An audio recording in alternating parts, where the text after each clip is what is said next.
Thank you so much for raising so many of the big challenges that we face. I guess I want to talk a bit about the opportunities now. You mentioned defence. You mentioned the US.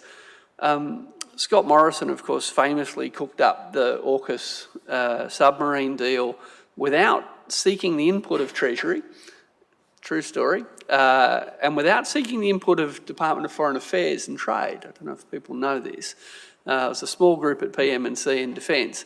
Anyway, when former Treasurer Josh Frydenberg was asked whether we could afford $360 billion for the new idea, just heads up, I support his answer 100%. His answer was, if it's a priority, you can always afford it. Now, you're a former Secretary of Treasury. How come we can afford $360 billion for the subs, but increasing unemployment benefits would cause inflation? Well, we can't, but this is the absence of proper scrutiny of these respective bids for money.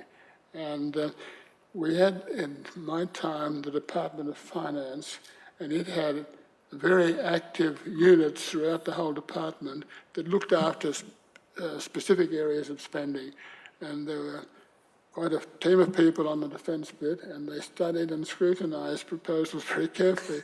And they had the opportunity at expenditure review committees to make comparisons about, well, what's the priority of this proposal as against this one.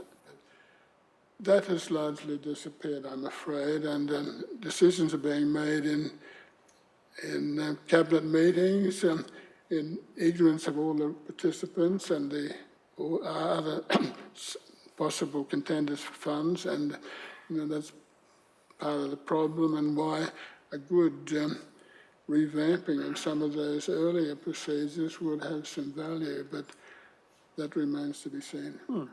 So, I mean, there's no right answer to this, obviously, but, we elect people to our parliament to make decisions on our behalf. If they're good at it, we get good decisions. If they're bad at it, we get bad decisions. But so much, I think, people in the audience here tonight, you alluded it in your talk, so much of the kind of national debate is around what we can afford to do. And obviously, we've got our revenue summit tomorrow at the Australia Institute, where we try to remind people, well, you could always collect some more revenue. In your time, what's your observation? Why is it so hard for Australian governments, state and federal, Labor and Liberal, to say out loud that they're not particularly high taxed by international standards? We're one of the lowest tax countries in the OECD. Why is this impossible for people to say once they're in power? I don't know. Haven't always understood how politicians reach the decisions that they've made publicly. Mostly they've had regard to how this is going to be received in the electorate, and that's not the proper basis for making these kinds of decisions. How does this proposal in defence say line up with something that needs to be done for mental health or something else? And those sorts of comparisons, particularly with the demise of the detailed, very careful scrutiners in the Department of Finance, that become less a concern. The Expenditure Review Committee did provide a bit of opportunity for that, but not in the depth that it was earlier on. But we have an expenditure review committee. Why don't we have a revenue review committee? Where's the part of government that asks the question, why don't we collect some more tax then? Well, that's a problem, and the problem that I see is one where proposals come up, sometimes recommended very strongly by people in the Treasury. They're taken along to an election, as in, say, 1919, where proposals to do a certain thing about imputation and subsidies to housing, investors in housing, and concessions on capital gains for housing, and then the government, they get bullied by property developers and others that have vested interest in these things, and they lose the election. They blame the pursuit of these tax measures for their defeat, and they give up. it's no longer debated. Even though, they were good, those three things were good tax measures that should have been worthy of being argued, even though they lost the election on them. There was no persistence, no preparedness, no courage in taking them, continuing to take them to the public and saying, look, these are good measures, good ways of raising the extra revenue we need. But they backed away, and I'm afraid that's one of our problems with a lot of our politicians. They don't have the courage or the bravery to, and you know this as well as anybody, to argue something. They have to be pushed and occasionally, like your pushing and persistence led to some changes on the third stage of that income tax proposal that was earlier ruled out. Yeah, took a bit of pushing. But it's interesting you say that because, and you were around for this period of history, but of course Keating once famously wanted a consumption tax, and John Hewson famously wanted a consumption tax. And, John Howard, to his credit, stuck with it. Whereas... He came back to it, didn't he? Well, he came back, but I mean, it's interesting, if you look at tax history in Australia, the thing that most economists are so kind of proud of is getting a consumption tax in. I was a bit ambivalent at the time. But because we had a carbon tax and someone lost an election over it, that's apparently off the agenda for decades to come. But of course, the big tax reform that people hark back to, the GST, came off the back of a number of unsuccessful political tilts at it. So do you think politicians were braver 20 years ago, or is it the media are worse now? Like, what's changed? I don't know that they're braver. I think they're more desperate to get some revenue because I remember sitting in the Parliament House when we had the big public discussion on the consumption tax, and the Treasury had put a lot of effort into arguing the case. And it wasn't just a straight out extra tax of the consumption tax. There were a lot of offsets that went with it, and Keating put a lot of effort into that, and Hawke as well. And there was an expectation that most of the people who were coming along to express views on that, there would be enough support to get something going, but there wasn't. I think it was the Westpac or someone from a particular bank that spoke up and pointed to some problems that they had with this. And I remember Keating saying to Hawke, that's the end of this one. I think there was a photo of it, yeah. But it was some time later before the opposition got around to taking a decision with them. With Hewson, and then he lost terribly. Well, let's jump.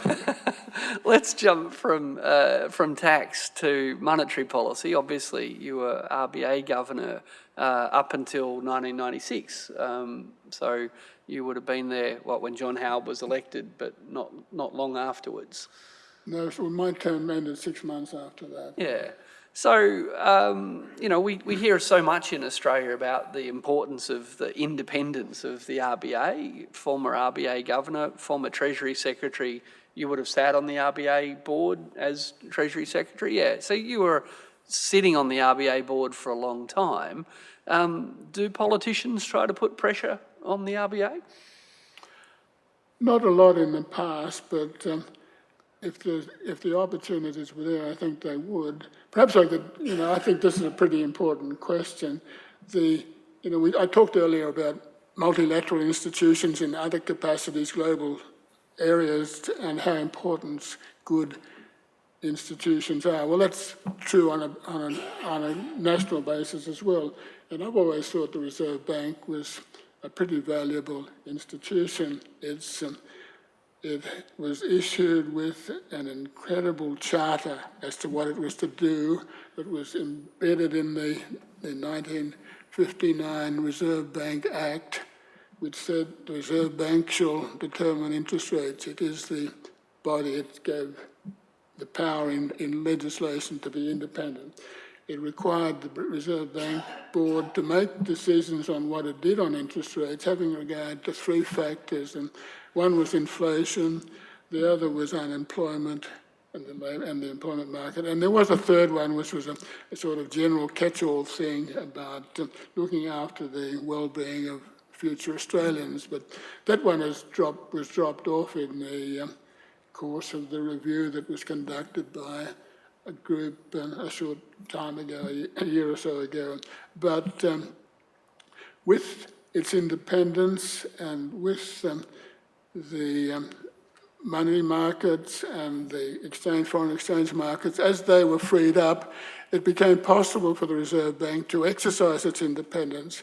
Until those markets were freed up, the Reserve Bank didn't really have the capacity to be totally independent, because exchange rates were considered an influence on the interest rate, and there were discussions and inputs from politicians that went into that. They would have a meeting and say that this is what will happen to the exchange rate and that sort of thing. But when the markets were freed up on interest rates and exchange rates, the Reserve Bank had the independence. It moved in. Its framework then became inflation targeting, and it then had free markets. It had a framework of inflation targeting, and it had the independence. And that was all sort of wrapped up in the early 1990s, and it really gave the Reserve Bank an opportunity to exercise that independence and to take decisions. And, you know, when I went to the bank, cash rates were about 20%, but 6 months later, they were down to about 7 or 8% because we were making big reductions. I think a lot of people want you to get your job back. Well, that's past, I'm afraid. But that independence and that framework that was put there, a tremendous framework, the people who put that legislation together were incredibly forthright and forceful in what they did. And the Reserve Bank did a pretty good job with that. But in more recent times, there have been these changes that have been made, which have, I think, it's made it harder for me anyhow to understand what drives the thinking of the present Reserve Bank Board. And I'll come to your question about independence in a moment. But the question at the moment that I have difficulty understanding with the Reserve Bank is that it has this charter that says that it has to give virtually equal weight. There's nothing in the legislation that says there should be a trade-off between interest rates and inflation or labour markets. It had to weigh up in the labour market, employment side of things, and the inflation side. And the bank did that for quite a long time during the 30 years after early 1990s, and did a pretty good job, really. But now I find it harder to know how the bank is weighing up those two things, inflation on the one hand and employment and unemployment on the other, because for much of the last 12 months, for example, the Reserve Bank has been reluctant to reduce interest rates during that period because the board seemed to be saying that, employment's too strong, you know, it's going too strong. There could be increases in wages that would flow over to inflation. Well, that wasn't the case, of course, and that didn't happen. This view was a throwback to the 1970s, because in the 1970s, the unions did have a lot of money and they did have a big influence over the wage levels. They could go on strike and they could get big increases in wages, and they did. You know, I was around in the Treasury in the mid-1970s when Whitlam and his troops came into power, and the unions used to boast about saying, they don't care if the government puts up taxes because we'll just increase wages. And they did. They got enormous increases in wages. But in the last, labour unions haven't been anything as powerful in the last 20, 30 years as they were back in the mid-70s. So all this concern on the part of the current Reserve Bank Board about a strong labour market situation leading to inflationary prices is just unreal. And similarly, I heard for the first time from, I think it was the governor who said, after the last meeting, or 2 meetings back, that she was virtually saying, I thought that we didn't move on interest rates this meeting because there's been an improvement in wages that has offset the impact of inflation and higher interest rates. But again, this is a misreading of the labour market and the wages part of the labour market, because wages, as everyone knows, for the last several years have been pretty modest. But in both cases, what worries me most about those two sorts of ways of thinking about things, about employment and inflation and wages, is that it's a throwback to that earlier period in the 1970s when inflation was a problem from wages and so on, but it's not now. They shouldn't be considerations entering into the decisions, but they aren't. So that's an illustration of how sometimes institution, and I think this is an institutional thing, this experience and this attachment that is common to a lot of central banks, and it has been in the Australian Central Bank for quite a long time, that the focus, the emphasis is on beating inflation, knocking inflation down, and not putting as much emphasis on the need to provide jobs and decent wages, which is the mainstay of most of the Australian working population. So that's been a case where institutions here have also been a bit questionable in modern times. Now, you mentioned the question of independence, and I think the independence that the bank has had, and getting independence when Paul Keating was Treasurer wasn't an easy thing, but we got it and we exercised it. But I was on the Reserve Bank board for 12 years in total, 5 years as the Treasury Secretary and then 7 years as Governor. And during that 12-year period, not one vote was taken at a board meeting of board members as to whether they voted for or against. Just with no votes were taken, we hammered out in those 12 years any differences and reached a view, and we all went away prepared to defend that position that was reached. The only time that there was a vote in my 12 years was within 6 months of my departure, and soon after the arrival of the new government and the new Treasurer in Peter Costello.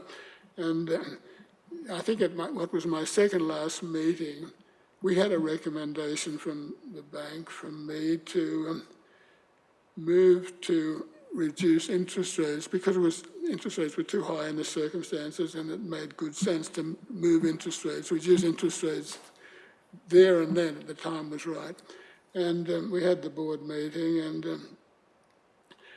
I noted there was a bit of disquiet, a bit of reluctance to go along with that recommendation by a couple of the board members who happened to be members that were also officials of the Reserve Bank, a couple of deputy governors, one who had just been appointed governor to replace me when I left, and another who was a deputy governor who was also a member of the board, and the Treasury Secretary was on the board at that time. And I thought, that's a bit surprising to hear these people arguing against this, what I thought was a good case to reduce interest rates there and then. And I thought, someone told me in the bank, you need to check over the voting arrangements in case there's a vote. And I was surprised that there was this disquiet on a couple of quarters, but I also knew before we broke for morning tea that there was enough votes, enough voices to get up the decision that I was pushing. So we broke up for morning tea for half an hour or so and came back.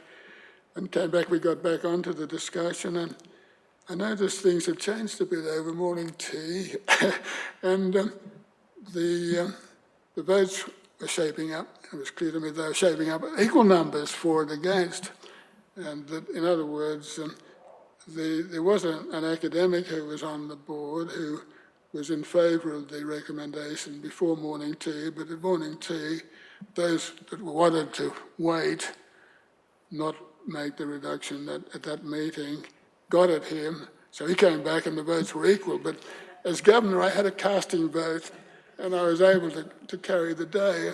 And after the meeting, I discovered why the officials, the Reserve Bank and Treasury Secretary were in favour of, why they were against the recommendation to reduce interest rates.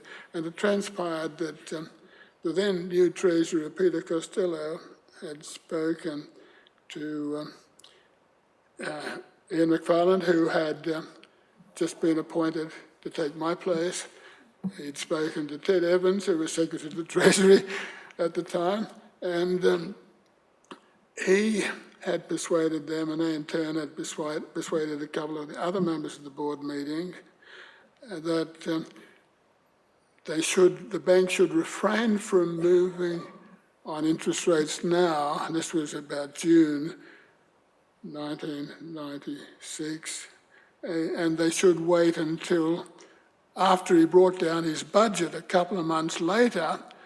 It would have been his first budget.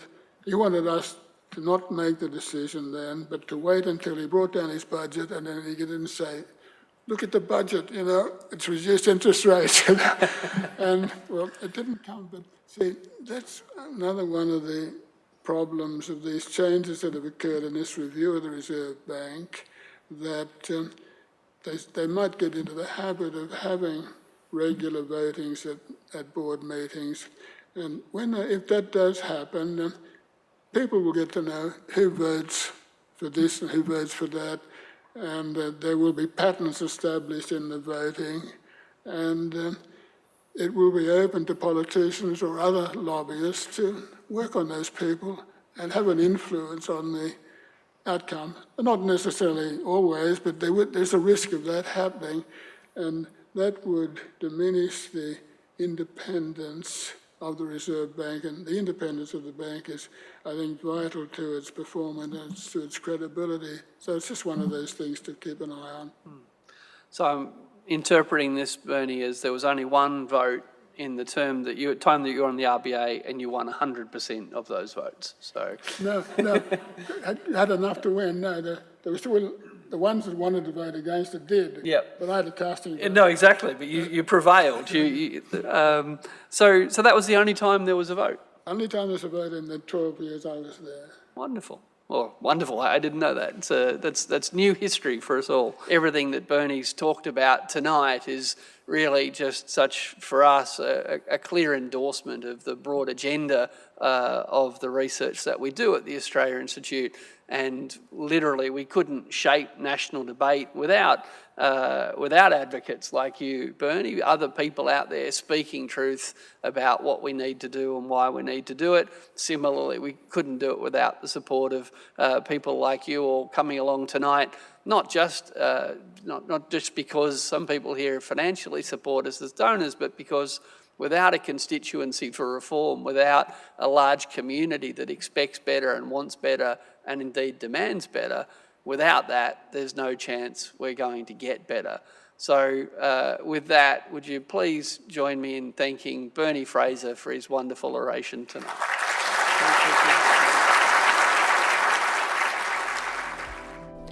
Thanks for watching. If you'd like to keep up to date with all our latest research and work, sign up to our newsletter. Delivered every fortnight, it includes behind-the-scenes updates from Richard Dennis, an exclusive cartoon from Judy Horacek, details for our upcoming events and webinars, as well as explainers, graphs, and not to mention the latest cutting-edge research and analysis from the team here on the key issues that are facing Australia. Click the button on your screen to check it out.